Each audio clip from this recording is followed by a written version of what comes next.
Hi everyone, welcome back to the garden. Well, in today's moderately exciting video, we're going to be uncovering some of the big leaves. Yes, I've decided that today is the day. We've got a couple of weeks coming up now with some nice warmer weather. 17, 18 degree days. I know, can you believe it? Nighttime temperatures only dropping to around 3, which for me here in my garden probably means a light frost at worst, hopefully anyway. So today's the day. We're going to get the Musa basjoo, the hardy Japanese fibre banana unwrapped, and we'll see how well it's done under its wrapping. And then the more experimental Musa Tibet. How well does it cope with the cold temperatures, ice days and prolonged freezes this winter? I'm very intrigued to see. And following that, I'll be dragging the Ensete out from inside, seeing how they look now after no care whatsoever over winter, getting them started on their journey to some magnificent big leaves this summer. And then maybe, just maybe, I'll share with you my Begonia luxurians cuttings as I pot them up. Again, ready for some phenomenal growth this year and really transform what is at the minute a very messy garden into a beautiful, lush, tropical jungle paradise. So today is where it all starts. Let's get on with it. As I'm filming this video then, it is still quite nippy out here. It might look warm and beautiful, but it isn't. Saturday morning and last night, we had a low of 2 degrees, which is enough to ice the car windscreens, frost the roofs a little bit, and as you can see behind me, I've temporarily covered over my unwrap plants. You might have seen in my last project video where I uncovered these gargantuan monsters for yet another year of phenomenal and possibly slightly inconvenient growth. But yes, it's time to take a little step back when you see a frost forecast and cover plants over like this. But today at least we're starting to look ahead. There aren't any hard frost on the horizon, so it's time to start getting a lot of these monsters really unleashed in my garden here, and I can't wait to see how big they'll get this year. So yes, enough waffling, let's get on with it.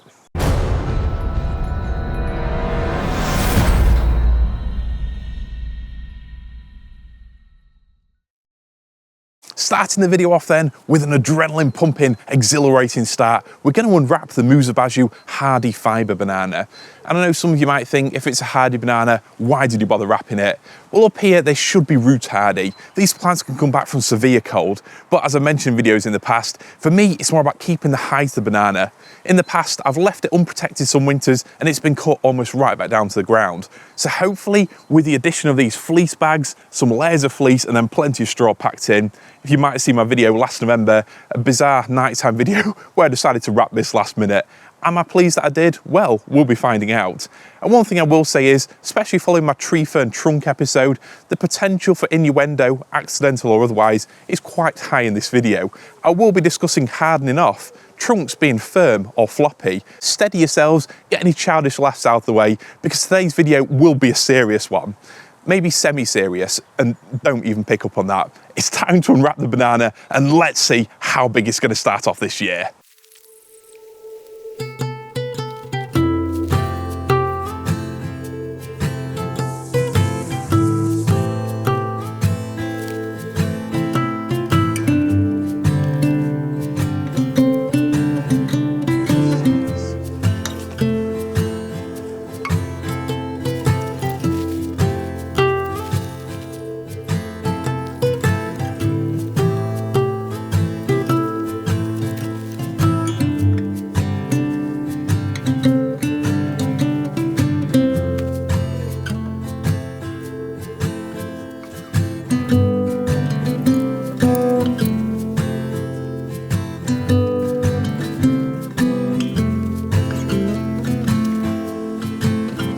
Even with the low bar that I've set myself, I must admit that was an especially boring time lapse. But as you can see, the end result is anything but boring. These Musa basjoo bananas, they're firm. See, I told you, firm. Yes, so a little bit wonky at the top, but overall I'm very happy. As you can see, they've not lost any height at all. So for me at least, it's been absolutely worth it this year. In terms of take-home lessons, one thing that I might say is this is actually quite damp inside. The straw was quite damp. So maybe I didn't really put enough effort into waterproofing the sides of the structure. Maybe I should have had a firmer sort of base to it to stop the water coming up through the soil. But either way, the end result is absolutely what I hoped for. These bananas will be starting off at this height here. But I guess going back to basics, the first question that I should have asked is, when do you unwrap your Musa basjoo bananas? I know lots of you watching this have done it already. There's no problem there. But I guess really it's entirely up to you. It depends on a few factors. Where you are in the country, how cold the weather's likely to be, and how brave / optimistic are you feeling. Here we're in North Lincolnshire, roughly halfway up the country, so not the warmest area, but not the coldest either. So for me, once it gets into April, I can see a 2-week forecast ahead, and there isn't any frost showing. It's really tempting to get these beasts out. You might have done it already. I know a lot of you have. Some of you further down south or more shelter locations probably didn't even wrap them, so this isn't even a thing for you. But here at least, I've done it today. This way they can enjoy some sunny weather over the next week. It'll really help dry them out and get them ready for growing. But I am honestly pleased that those shooter stems, the trunks are very firm. They are ready to grow. As you can see, I've not lost any height at all. That was the goal and we've done it. So I'm very pleased about that. In terms of spring care tips then, and these are things that I've mentioned in the past, even in my last video looking at some spring jobs that you can do, but when it comes to the Musa basjoo, there's definitely 3 main areas. Firstly, frost protection. Yes, I've taken the big winter jackets off these amazing banana plants, but when we get a late frost forecast, it's well worth just putting one of those fleece bags over the top. A light frost won't cause any damage at all, and I'm not remotely worried about those first leaves that come through. They always get tattered anyway by the late frost, by the winds. Don't worry about them at all. You won't see any serious growth until maybe mid-May, probably even June in colder areas, so don't worry about them. But if there are freezing sub-zero temperature forecasts, I'll just put a couple of those fleece bags straight over the top of them just for the duration of cold, and that'll be fine. But at this time of year, weighing up the risk versus the reward, it's time to get some fresh air circulating around these plants. The next things as we look ahead are watering and feeding. Yes, if we get a few rainy days, there's no real need to water your Musa basjoo. The growth will come along with the heat anyway and the natural moisture in the ground.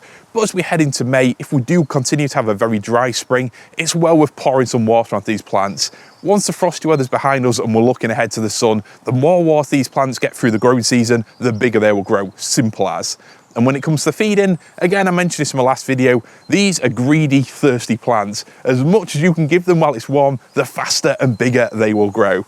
So with these, a mixture of slow release feeds and then through the growing season, top them up with maybe some high nitrogen feeds and you will get some amazing growth. At this time of year, as we head into late April, May time, chicken manure pellets, Vitax 6X, all those kind of feeds, plenty of nitrogen there to really set them up and boost their growth for this season. So that's basically it. As things are, taking the covers off and I'll be pretty much leaving them to it. As you can see, getting that straw out of there was certainly a messy job, and it's all gone over on my bamboo compost heap over there where it'll hopefully quickly rot down and no doubt get scattered around the rest of my garden. So most of my videos recently have been about me making more of a mess of my garden, but as we head forward into genuine spring weather, you will see more of my garden actually hopefully getting tidied up and less of those guys over there.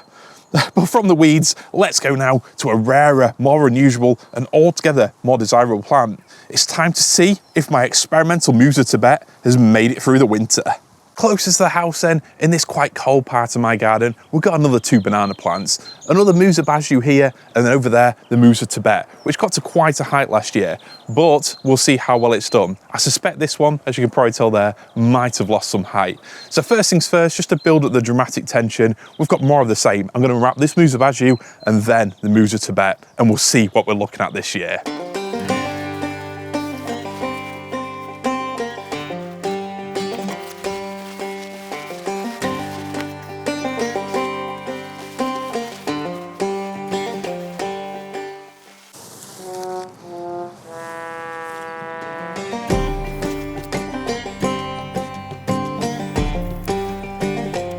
So, mixed results here, and maybe more indicative of your bananas if you live in a colder area, you've had even lower temperatures than us here, or maybe you didn't wrap quite as well as I wrapped that first Musa basjoo banana.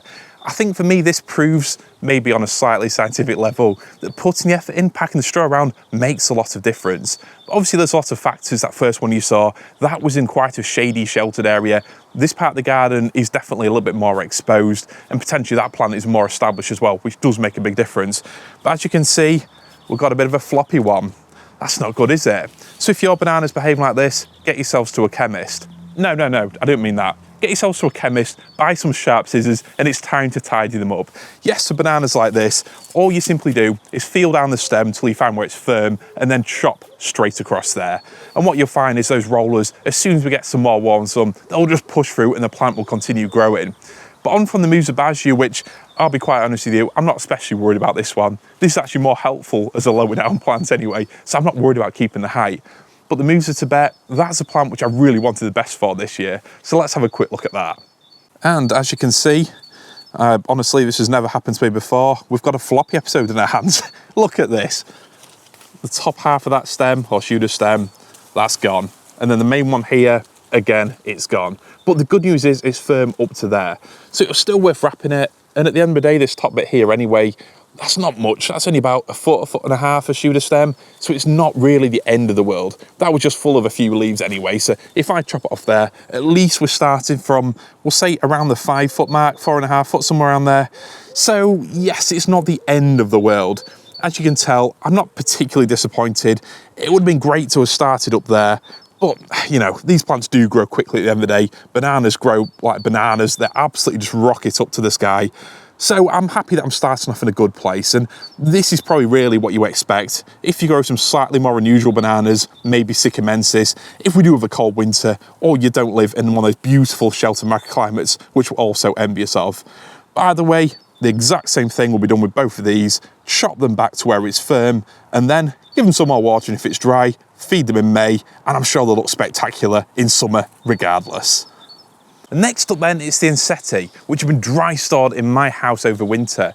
And when I say dry stored, I literally dug these plants up from my garden, cleaned off most of the soil, chopped off the leaves and left them in a pot in a cool room at the end of the house. So they haven't received any care, minimal sunlight, and I turned the radiator down as well. So hopefully they've come through in the best conditions that I can personally offer them. At our old house, we had a conservatory where they could just keep growing from pretty much February onwards. Those plants got bigger and bigger every winter. And at the minute, they've definitely shrunk down a bit. But at least the silver lining to the story is they are significantly lighter than when they went in. So I'll bring them out. But first off, let's just tidy this out of the way. I will, of course, be keeping the fleece bags on hand to cover the bananas in case I need them. And then these big pieces of fleece here in case I need to cover the gunners. But hopefully there aren't any damaging frost on the horizon. Obviously, now I said that, you know, apologies, it's definitely gonna be my fault. But it's time to get the garden tidied up and ready for the Ensete, which are one of my absolute favourite summer plants, to use a phrase which I don't think I've used recently.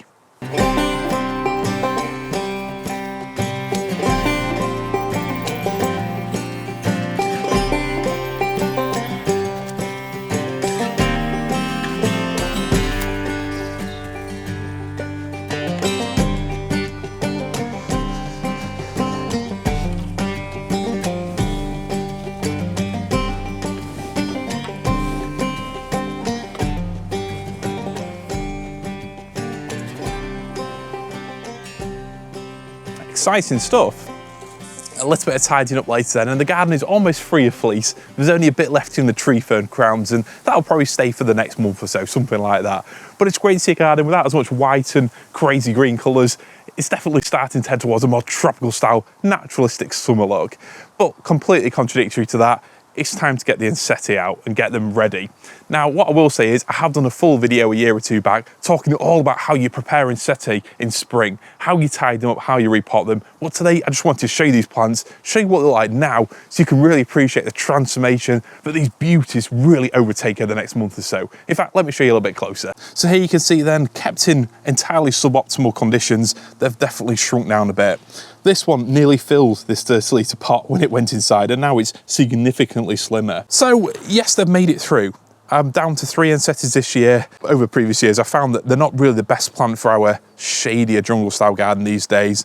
So I gave a few away to friends last year. But out of the 3 that I've kept, I'm pleased to say that they've all made it through.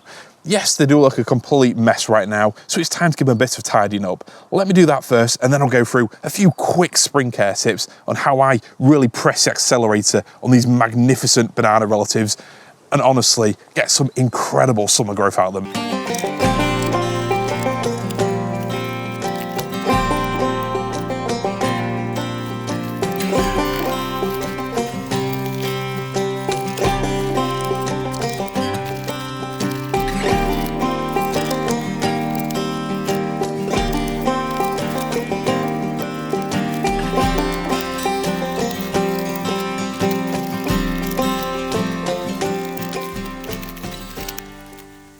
A little bit of trimming later then, and this is what we're left with. I've chopped off all the leaf bases, the new rollers as well, and also the leaves coming out the top. Don't be too precious about the existing leaves. Really, the best thing is just to chop them straight off at the top, and that way you'll get plenty of fresh new growth, which will better withstand the conditions outside when they do finally go outside. I basically see these, rather than plants, as basically bulbs ready to go out in the summer garden. But are they ready to go out just yet? No. What I'll be doing is moving these back inside. But there's two main triggers to get your Ensete start off for spring. The first is warmth, and the second is water. And as these have unfortunately been kept in quite a warm house anyway, the only trigger that I can use to get these growing is the water. And what I'll be doing, again, I'll put a link to the description below, it's the full video on the subject, is potting these up. Put some fresh compost in the pots, and even if you've overwintered your Ensete in a pot over winter, kept it in there complete with soil or compost, I'd definitely take the Ensete out, put some fresh compost in, pot it up, and then increase the watering. Yes, as we go through April, keep the watering increasing, going from maybe once a week to once every few days, something like that, and you will see your Ensetes growing. If you've got them through to this stage, the good news is it's really easy to get them really accelerating. Simply increase the watering, give them some fresh compost. It doesn't have to be amazing, brand new, shiny, expensive compost. Anything will do. We're just looking for a medium for them to push out the new roots and get them really growing into it. It's as simple as that. You can potentially bring your Ensete outside, particularly while we've got some warmer days. Maybe leave them somewhere close to your house overnight if the temperature's not going much under around 4 or 5 degrees. You don't want them to get frosted at this late stage. It's entirely up to you if you want to keep bringing them in and out and in and out, or start them off inside, and then hopefully at some point in late April or May, it's time to really leave them outside, tucked close to your house, where they can gradually harden off. Yes, hardening off, it's an important term when it comes to plants, and with any kind of tropical style summer plant, if it's grown somewhere with more shelter conditions, like a greenhouse, polytunnel inside your house, you need to gradually acclimatise those plants to the outdoor weather. And that's not just the UV, it's also the wind and everything as well. Those leaves need to get adjusted to it. The good news with Ensete is, because we're relying on them to grow completely new leaves, there's no real problems trying to get winter growth acclimatised to outdoor temperatures. So hardening off is certainly less of an issue with these. But one question that I do get asked is, when do you plant the Ensete out? Now, as you've seen, I've uncovered a lot of the big leaves so far today, because hopefully most of the frosts are behind us. And I'd like to think going forwards into April, May, hopefully no frost in June, we're only going to see the lightest of frosts. But although it's unlikely to kill these plants going forward, I personally think it's still way too early to get them in the ground. And that's because people can be too focused on simply will the temperatures kill the plants and not about the temperature of the soil. You need to remember with a lot of tropical style plants, it's not just a case of where the nighttime temperatures are, but how warm the ground is. And as we're only just going into April, it's still far too early. The ground's cold. And why, after all this time looking after these plants, well, I say looking after, you might have given them more TLC than me, but if you've looked after these for months indoors, since maybe November last year, don't now plonk them into cold, damp, wet soil and risk shocking them and losing them right at the final hurdle. I would absolutely, even if your nighttime temperatures look good, keep them in a pot, just a very small pot so they can begin to send those new roots out. Keep them in a pot close to your house. And then personally, I wouldn't recommend planting overwintered Ensete out until early May, potentially even mid-May in the colder areas. That's what I do here. I honestly think that any benefits of getting your plants in the ground earlier are far mitigated by how cold the soil is, how shocked they'll be. They simply won't grow away. One thing that I've learned in my years of tropical style gardening, no deep wisdom here, is simply that there's no need to rush.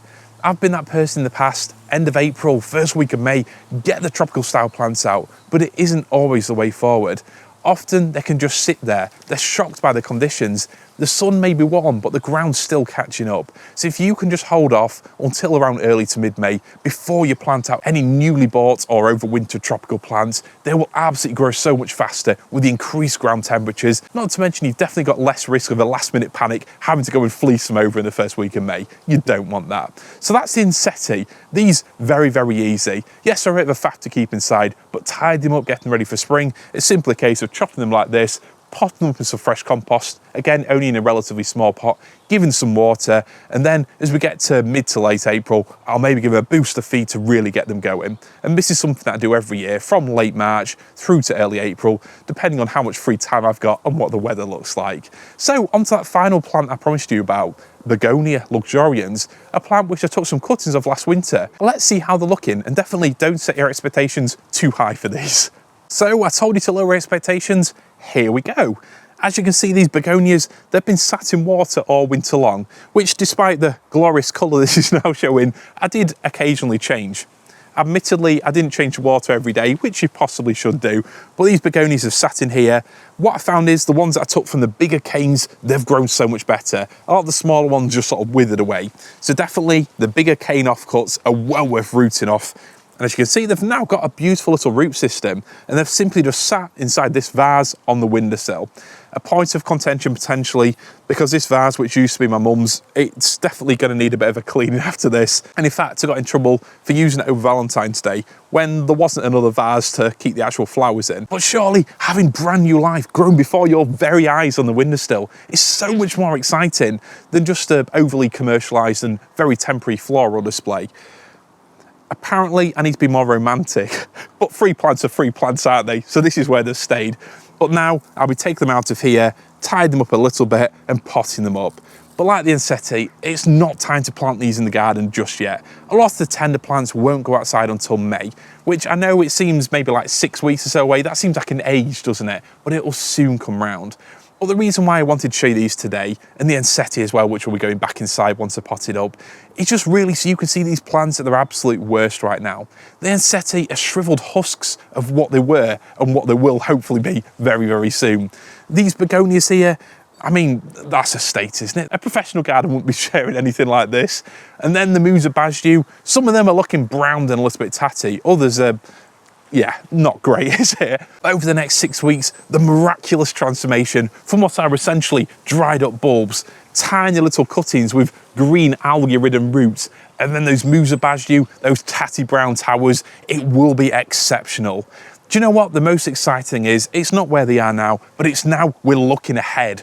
Yes, the tropical style season is very nearly here. That warmer weather is now very much upon us. The evenings are stretching out. Everything is suddenly getting more exciting. And I hope just seeing these plants now will definitely help give you some tips for those if you grow them in your garden, and also a little bit of a clue as to what's going to be coming over the coming months. It really is, again, one of my absolute favourite times of the year. But I hope you've enjoyed today's video, got something from it. If you've got any other questions about growing these magnificent plants here or any other big leaves in your garden, then let me know in the comment section below. It's the quickest and easiest way for me to get back to you. Just leave a comment and I'll get back to you as soon as I possibly can. Yes, the tetrapanax, they'll be starting off very soon after getting a little bit frosted, and the garden in a couple months' time really will look completely and utterly different. Hopefully anyway, so I'm really looking forward to that, and I hope you are too. Thanks as always for watching, I appreciate you all. And if you've got the time and the endurance to watch more videos like this, feel free to either subscribe or go through my back catalogue. I've got loads of videos now, hundreds of videos, talking about how to grow plants like these, some of the amazing exotic beauties here in the challenging UK climate. Thanks again for watching, I'll see you all very soon. See you later.